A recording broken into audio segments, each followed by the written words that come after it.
With me this morning, Mary Davis, Executive Director, Ohio Police Officers Training Commission.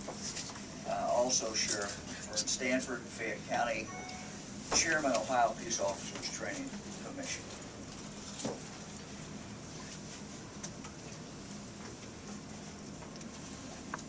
In the light of the tragedies in Ferguson, Beaver Creek, Cleveland, and other places, about a year ago, I formed the Ohio Attorney General's Advisory Group on law enforcement training.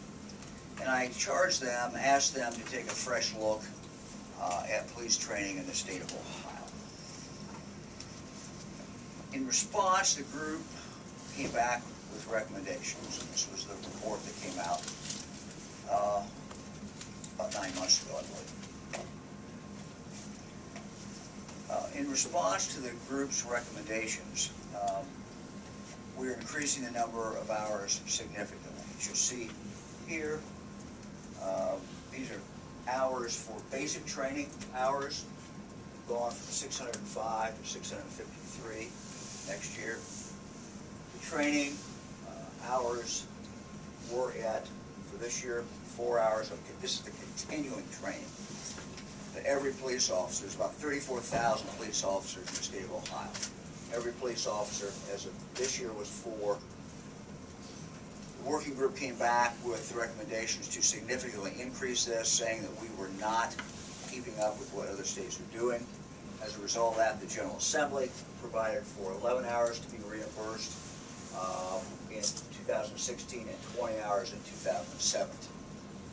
And what we hope is that it's just the beginning, that will continue to increase. We have provided, in regard to the 11 hours,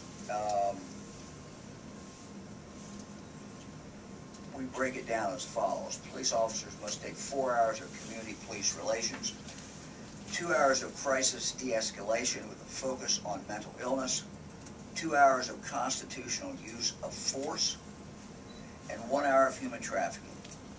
And then that leaves 2 hours of any general law enforcement topic, and that is up to the local department. So that's what the lineup will be next year. These hours correspond to the recommendations that were made by the working group. That these were areas where the working group felt there should be more emphasis. The advisory group also recommended the minimum number of hours to be completed in basic training, as we saw up there a moment ago. They go from 605 to 653 in 2016. Let me talk about these specific areas that are going to need more emphasis and a little more detail. The advisory group wanted to ensure that peace officers are trained to deal with people who may be experiencing a mental health episode. As I mentioned earlier, in 2016, this training will include 2 hours of crisis de-escalation that focuses on mental illness. Next, community police relations. The training will include next year 4 hours on community police relations. We have provided that training include implicit bias training, so that officers can recognize how one's own inherent biases towards people based on characteristics such as race or age may influence decision making. The 4 hours of community police relations includes procedural justice, which focuses on how police can strengthen bonds with the communities they serve, and concepts from the Blue Courage program, a program which is designed to educate officers on principles and practices of human effectiveness, purpose-driven work, resilience, positive attitude, and sound judgment. Or to put in other language, it's an emphasis on the guardian function of a police officer, the guardian of the community. Next, let me talk about the scenario and stress-induced training. In addition, the advisory group had recommended increased use of force training. Consequently, in 2006, all current officers will be required to take 2 hours of constitutional use of force training. Now, let me also mention something that the Ohio Police Officer Training Academy and Commission has done. Beyond what these hours that are required,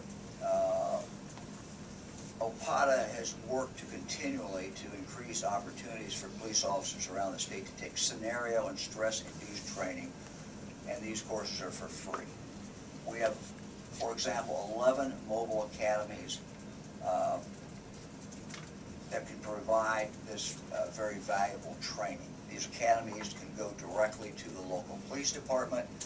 This is a particular benefit to the smaller sheriff's offices and the smaller police departments that do not have that type of training close to them.